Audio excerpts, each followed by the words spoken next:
الله أكبر.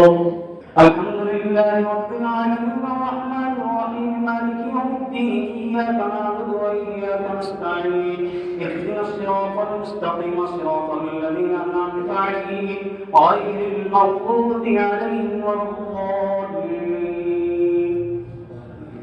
ألف لام را تلك آيات الكتاب المبين إنا أنزلناه قرآنا عربيا لعلكم تعقلون نحن نقص عليك أحسن القصص بما أوحينا إليك هذا القرآن وإن كنت من قبله لمن الغافلين إذ قال يوسف لأبيه يا أبت إني رأيت 11 كوكبا والشمس والقمر رأيتهم لي ساجدين قال يا بني لا تقصص رؤياك على إخوتك فيكيدوا لك كيدا إن الشيطان للإنسان عدو مبين وكذلك يجتبيك ربك ويعلمك من تأويل الأحاديث ويتم نعمته عليك وعلى آل يعقوب كما أتمها على أبويك من قبل إبراهيم وإسحاق إن ربك عليم حكيم لقد كان في يوسف وإخوته آيات للسائلين إذ قالوا ليوسف وأخوه أحب إلى أبينا منا ونحن عصبة إن آباءنا لفي ضلال مبين اقتلوا يوسف واطرحوه أرضا يخل لكم وجه أبيكم وتكونوا من بعده قوما صالحين قال قائل منهم لا تقتلوا يوسف والقوه في غيابة الجب يلتقطوا بعض السيارة إن كنتم فاعلين قالوا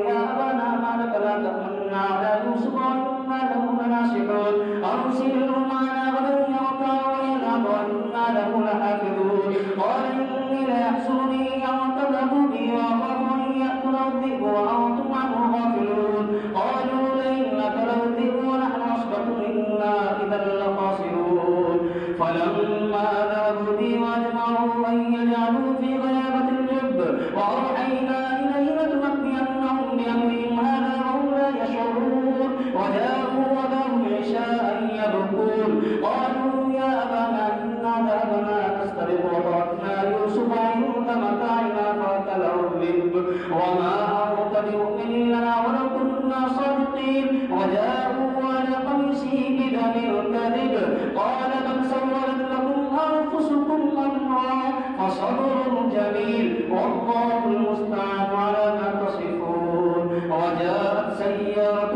فأرسلوا والدهم فأدلى دلوه قال يا بشرى هذا غلام وأسروه بضاعة والله عليم بما يعملون وشروا بثمن بخس دراهم معدودة وكانوا فيه من الزاهدين وقال الذي اشتراه من مصر لامرأته أكرمي مثواه عسى أن يرفعنا أو نتخذه ولدا وكذلك مكنا ليوسف في الأرض ولنعلمه من تأويل الحديث والله غالب على أمره ولكن أكثر الناس لا يعلمون ولما بلغ أشده آتيناه حكما وعلما وكذلك نجزي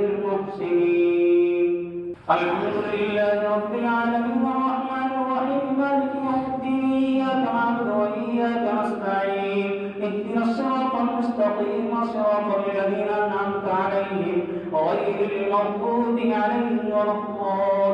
الضالين.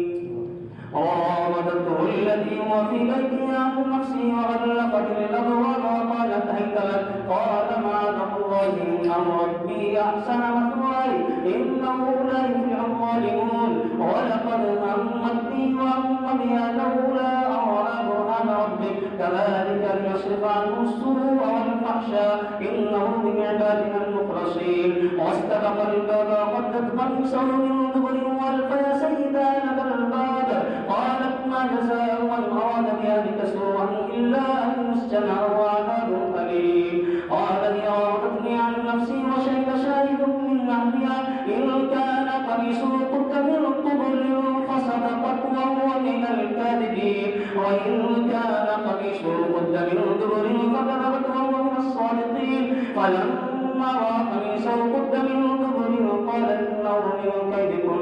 إن كيدكن عظيم يوسف أعرض عن هذا واستغفري لذنبك إنك كنت من الخاطئين وقال نسوة في المدينة امرأة العزيز تراود فتاها نفسه قد شغفها حبا إنا لنراها في ضلال مبين فلما سمعت بمكرهن أرسلت إليهن وأعتدت لهن متكئا وآتت كل واحدة منهن سكينا وقالت اخرج عليهن فلما رأينه أكبرنه وقطعن أيديهن وقلن حاش لله ما هذا بشرا إن هذا إلا ملك كريم قالت فذلكن الذي لمتنني فيه ولقد راودته عن نفسي فاستعصم ولئن لم يفعل ما آمره ليسجنن ويكون من الصاغرين قال رب السجن أحب إلي مما يدعونني إليه وإلا تصرف عني كيدهن أصب إليهن وأكن من الجاهلين